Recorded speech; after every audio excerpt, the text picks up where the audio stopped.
আজি আমাৰ সাংস্কৃতিক বিভাগ আৰু লোক নিৰ্মাণ বিভাগৰ বিষয়াসকলৰ সৈতে মই ডক্টৰ ভূপেন হাজৰিকাৰ সমাধি ক্ষেত্ৰ, যাক আমি সমন্বয় তীৰ্থ নাম দিছোঁ, আজি মই পৰ্যবেক্ষণ কৰিবলৈ আহিছিলোঁ।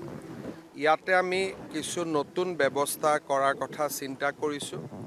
সমাধিৰ যিটো মেইন আমাৰ স্তম্ভ বা যিটো সৌধ, তাক আমি আৰু অলপ সময়ৰ লগত লগাই অলপ নতুন ধৰণে কৰিব খুজিছোঁ, যাতে বাহিৰৰ পৰাই সমাধিটো দেখিলে ডক্টৰ ভূপেন হাজৰিকাৰ লগত তাৰ এটা সংগতি আহি পৰে। যেনেকৈ বিমানবন্দৰৰ পৰা কোনোবা যদি আহে, সুধিব নালাগে এইটো কি, দেখিলেই গম পাব যে এইটো ডক্টৰ ভূপেন হাজৰিকাৰ সমাধি ক্ষেত্ৰ।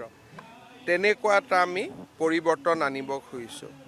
সমাধি ক্ষেত্ৰৰ ভিতৰত আমি কিছুমান ডিজিটেল ফেক্টৰ আনিব খুজিছোঁ, যেনেকৈ ডক্টৰ ভূপেন হাজৰিকাৰ সৈতে চেলফি উঠিব পাৰিব, ডক্টৰ ভূপেন হাজৰিকাৰ সৈতে গানৰ প্ৰেক্টিছ কৰিব পাৰিব, ডক্টৰ ভূপেন হাজৰিকাৰ সৈতে আপুনি একেখন গাড়ীতে গৈ থকাৰ এটা ফিলিংছ পাব। তেনেকুৱা অগমেণ্টেড ৰিয়েলিটি, ভাৰ্চুৱেল ৰিয়েলিটি, বিভিন্ন ধৰণৰ ব্যৱস্থা হাতত লৈ আমি সমাধি ক্ষেত্ৰখনক অলপ ডিজিটেল এফেক্ট আনিব খুজিছোঁ, যাতে নতুন ল'ৰা ছোৱালীয়ে ভূপেন হাজৰিকাকো জানিব পাৰে আৰু বিজ্ঞান আৰু প্ৰযুক্তিৰ বিষয়েও জানিব পাৰে। এই দুইটা বিষয় আমি চাব খুজিছোঁ। ইয়াত আমি সৰুকৈ এটা অপেন এয়াৰ থিয়েটাৰ বনাব খুজিছোঁ, আৰু যি আমাৰ কোৱাৰ্টাৰ আছে, কোৱাৰ্টাৰটো আমি অলপ পিছত লৈ গৈ কোৱাৰ্টাৰটোৰ জেগাতে আমি অলপ অপেন এয়াৰ থিয়েটাৰ এটা কৰিব খুজিছোঁ। কিছু স্থান পৰিৱৰ্তন কৰি মাজত আমি বেছি খালী স্থান উলিয়াব খুজিছোঁ। আৰু আটাইতকৈ ডাঙৰ কথা, ডক্টৰ ভূপেন হাজৰিকাৰ সমন্বয় তীৰ্থখন পৰিচালনা কৰাৰ বাবে ইমান দিন কোনো এটা কমিটি নাছিলে চৰকাৰীভাৱে।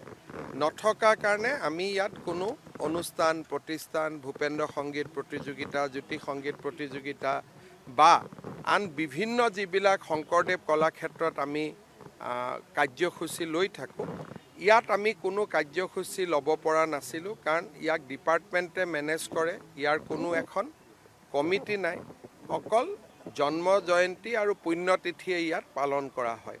কিন্তু 12টা মাহে যাতে আমি ইয়াক সজীৱ কৰি ৰাখিব পাৰোঁ, তাৰ বাবে আমি এখন কমিটিও গঠন কৰা চিন্তা কৰিছোঁ। কমিটিখনক আমি গ্ৰেণ্টিনেট দিম, যাতে কমিটিখনে বিভিন্ন প্ৰতিযোগিতা, অনুষ্ঠান প্ৰতিষ্ঠান পাতি থাকিব পাৰে। তেনেকুৱা ধৰণেও কেইবাটাও পৰিকল্পনা আমি আহি কথা পাতিছোঁ। খালি গোটেইখিনি অলপ চেপত আনিবৰ কাৰণে আমাক 3-4 মাহ সময় লাগিব, কিন্তু আমি এই সমাধি ক্ষেত্ৰখনক জীৱন্ত, প্ৰাণৱন্ত আৰু এটা খুব শ্ৰদ্ধাৰ স্থান হিচাপে নিৰ্মাণ কৰাৰ বাবে আমি প্ৰচেষ্টা কৰিম।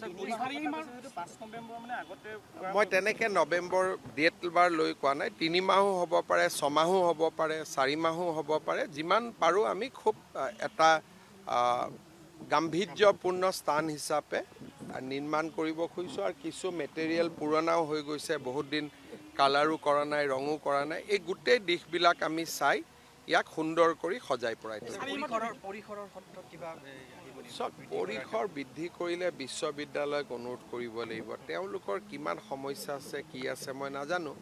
বিশ্ববিদ্যালয়ে নিজে আগবঢ়াই দিলেতো আমি ভাল পাওঁ, কিন্তু তেওঁলোকক মোৰ প্ৰেছাৰ কৰিবৰ কাৰণে ভাল নালাগে। এখন শৈক্ষিক অনুষ্ঠান বিকাশ হৈ আছে, গতিকে তেওঁলোককো মাটি বাৰী বেছিকৈয়ে প্ৰয়োজন। গতিকে তেওঁলোকে যদি নিজে আগবাঢ়ি আহে দিয়ে বেলেগ কথা, কিন্তু মই খুজিব বিচৰা নাই।